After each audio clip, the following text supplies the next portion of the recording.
É lógico que vai ter resenha do Fla-Flu. Demorou, mas a gente está aqui. Eu queria primeiro te pedir para se inscrever no nosso canal aí. A gente está com pouquíssimos inscritos e conto com a sua compreensão. É muito importante a sua inscrição para a gente poder continuar o nosso canal e em breve poder fazer lives, coisas bem interessantes. Mas vamos falar do Fla-Flu, essa rivalidade que tem se tornado, além de ser uma rivalidade clássica, ela tem se tornado cada vez mais interessante, né? O Flamengo perdeu a final do Campeonato Carioca nesse ano, no ano passado o Fluminense, além de vários confrontos nos últimos 3 anos do Fluminense, se não me engano, o Fluminense tem 9 vitórias, o Flamengo tem 2 vitórias e 2 empates, 3 empates, uma coisa assim. Então a superioridade eminente do Fluminense, né?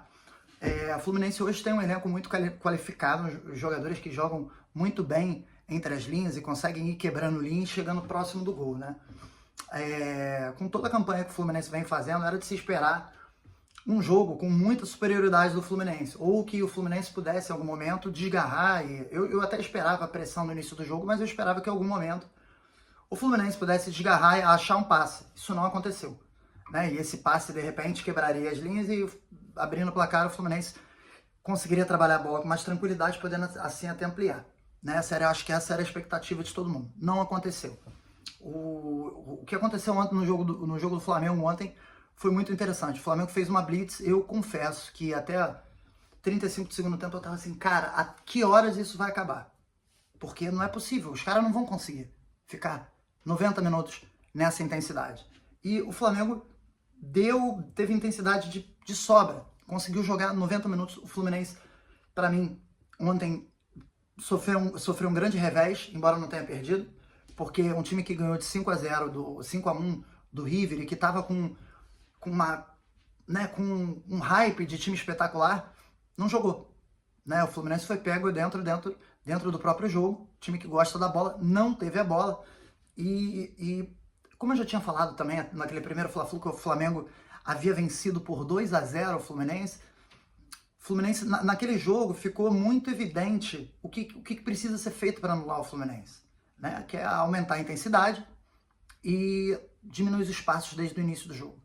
E andando para frente, encurralando o time do Fluminense, não deixando o time do Fluminense jogar.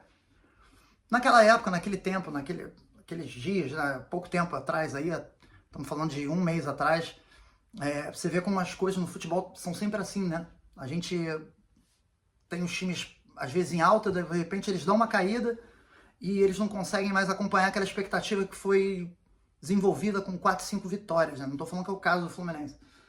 Mas o Fluminense realmente começou...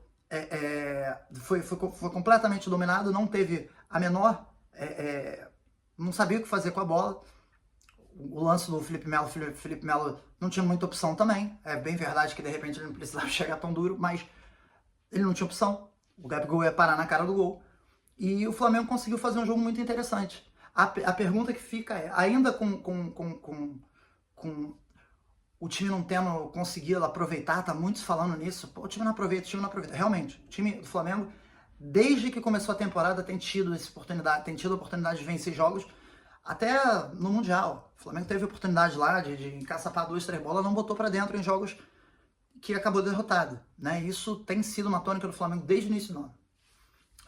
Mesmo assim, o nível de exibição que foi jogado ontem, que o Flamengo conseguiu impor, não se viu esse ano ainda, né? A gente viu o time tendo bons primeiros tempos, e aí caindo no segundo tempo, e não mantendo um nível de atuação tão forte, né? O Fluminense, no segundo tempo, cozinhou o jogo, né? A verdade é essa, manual de como cozinhar o jogo para não tomar gol. Fluminense. Sinceramente, eu não achei que o Fluminense se defendeu bem assim, achei que faltou criatividade mesmo do Flamengo, porque... acho que podiam ter mais variações, mais repertório de jogadas para poder se infiltrar, penetrar. O Flamengo não penetrava. O Flamengo foi domínio absoluto do jogo. Mas tem que penetrar, tem que entrar com bola rápida, tem que bater de fora, tem que bater em cima do goleiro para procurar rebote, tem que, enquadrar o time dos caras. Os caras estavam fugindo do jogo. Então você bota a bola lá dentro deles, mas não com um chuveirinho. Você tem que criar outras alternativas. Ou deixar o chuveirinho menos previsível, não sei, né? Mas realmente foi um jogo que foi surpreendente. A grande dúvida é, será que o Flamengo consegue agora manter o nível de atuação, diferente do que aconteceu no Campeonato Carioca, porque é bem verdade que o 2-0 do Flamengo no Campeonato Carioca também, eu não acho que o Flamengo jogou melhor do que jogou ontem, sabe? Acho que as coisas foram acontecendo e o Flamengo acabou vencendo. E eu acho que é muito importante a gente ficar ligado na capacidade do Diniz de fazer ajustes, né? Tudo bem que ele teve desfalques lá, o Alexandre não jogou e tal, mas Martinelli pode jogar, mas a capacidade do Diniz de ler o que aconteceu e fazer ajustes.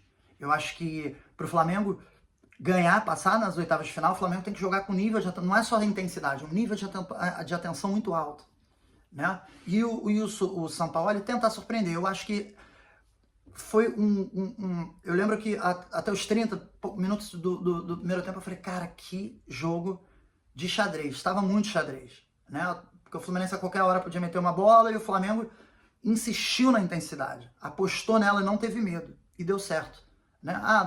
Não botou a bola para dentro. A gente já falou disso, né? São outros detalhes, o Flamengo tem que trabalhar isso. E é isso, o Flamengo fez um grande jogo ontem e mais do que não ter vencido, o Flamengo bateu o Fluminense dentro do jogo dele. Cabe ao Flamengo agora se impor novamente. Eu acho que o grande antídoto agora anti-Fluminense é se impor novamente frente ao seu rival, não deixando o time jogar e dessa vez botando a bola para dentro, né? Bom, esse foi o Resenha de Placa falando do Fla-Flu de ontem. O Flamengo amassou o Fluminense e o Fluminense não jogou, embora tenha conseguido sair com 0 no placar.